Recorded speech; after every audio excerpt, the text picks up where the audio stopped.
June 4th, 2013. It was graduation for me, and it was mixed emotions. On one side, I was elated to graduate from the #1 academic institution in the country. I was excited. On the other end, and we have some college graduates here, to graduate unemployed kind of hurts your gut a little bit. But it raised some questions.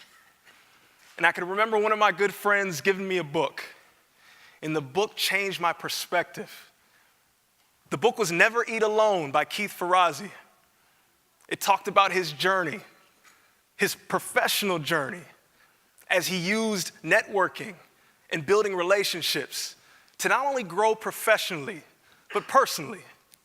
So I thought to myself, if it could work for him, maybe I should try it.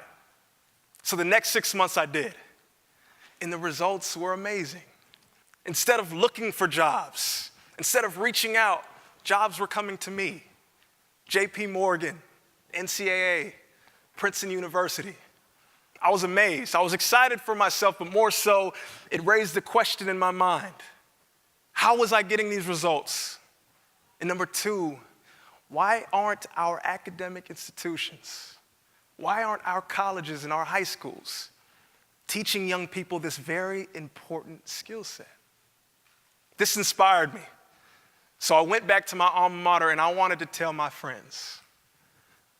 Profound Ivy was a program that was a passion project, but it grew to so much more. And over the course of 3 years, I wanted to teach these principles of networking to young people just like me, so that when graduation comes, they wouldn't experience that same feeling. Over the course of 3 years, results were great. Over 90% of the students that were in Profound Ivy landed their dream internship or their dream job at the end of the year. College undergraduates rather, they understand the principles of networking. But how can we take this ever so important detail and apply it to young people? I thought long and hard. A year goes by, and I go to Compton, California, and I'm asked to teach networking to students. Of course, I say it's great. Catch. Now they're elementary students. You guys laugh because you understand there's a little bit of a different pace there. I remember the first time I walked in the classroom, and I'm thinking to myself, how do you teach this complex topic, but ever so important to young people? So I asked the crowd, and I say, does anybody have a dream? And a young man by the name of Alejandro, he's about 4 feet tall, but his arm shot to the sky. He said, I have a dream. I said, Alejandro. And he stood up, and he said, my dream is to be a lacrosse coach, like my lacrosse coaches. And I said, okay, he has a dream. And I thought to myself, this is important here. He knew something. There was some conviction there. So I want to share with you what I believe can be incredibly important for young people. How do we teach young people the principles of networking? 3 bones to networking. 3 simple bones. And you guys all know this. We all know this. It's common sense, but sometimes common sense is not common practice. So the first bone of networking, wishbone. Whether you're a college graduate or you're in elementary school, what do you want? And who can help you attain that? Alejandro had it. He wanted to be a lacrosse coach. And he knew that he had to reach out to a lacrosse community to take that very next step. Bone number 2, jawbone. Now there's 2 components to a jawbone: competency and humility. Competency and humility. Competency. Do you know what you're talking about? Have you done your research? One of the reasons I believe Profound Ivy was so good at producing results was because before students would reach out, we made sure that they did research on their industry, and then their company, and then the department, and then the position, and then the individual. So before they began to network, they had so much extensive knowledge, but by the time they opened their mouths, people were intrigued to hear what they had to say. The other part of that jawbone, humility. You could know everything in the world, but if people don't like you,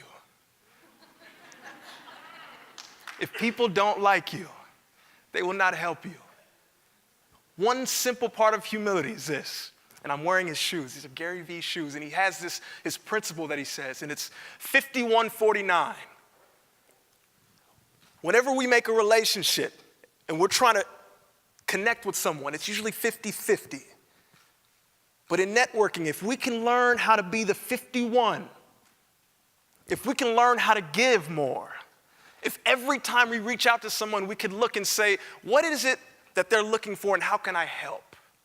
It puts us in a position to succeed.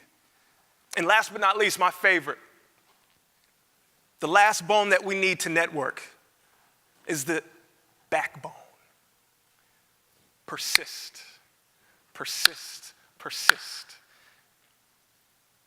The most common word in networking is the word no. You'll hear it over and over again. I like to tell students this story, and I'll tell it to you the same way. I wanted to become an author. I had no idea how to begin. Very simple formula, and I wanted to follow my own advice. I wanted to reach out to 10 authors who wrote in the particular area that I wanted to write in. I read 10 of their books. At the end of their book, I saw their email. I reached out to the 10 authors. Of the 10 authors I reached out to, 2 replied to me. Of the 2 that got back to me, one responded, and he was a best-selling author, and I'm so excited, and I opened the email, and it says, good luck. But there was one guy, a guy by the name of Adam, someone who I still talk to this day. Adam called me. Adam spoke to me on the phone for 3 hours. Adam taught me how to market a book, how to publish a book, how to write chapter by chapter. And at the end of our call, Adam told me, call me when you finish chapter 1. Powerful. Powerful. Through networking. That was my passion to become an author, and networking got me there. The reason why I believe these 3 bones to networking is so crucial in today's world is because young people have to understand this is a skill set. I envision a time where networking is taught just like math, just like reading, just like writing. Because in the 21st century, I truly believe that networking is the currency of our age today. An individual who has the ability to make connections with one another, you'll always be in a place where you can progress, where you can go forward. Skill sets are okay, right? Most people think of networking as a skill set. But I hope with today, and I hope going forward, that we can start to teach younger people that networking is also a skill set, but it's also a mindset. The people to your left and your right can help you in ways you couldn't possibly imagine. So if any of you know young people, and you're saying, what do you want to teach them? 3 bones to networking. Wishbone. State what you want. Jawbone. Ask with competency and humility. And last but not least, backbone. Persist, persist, persist. Thank you, guys.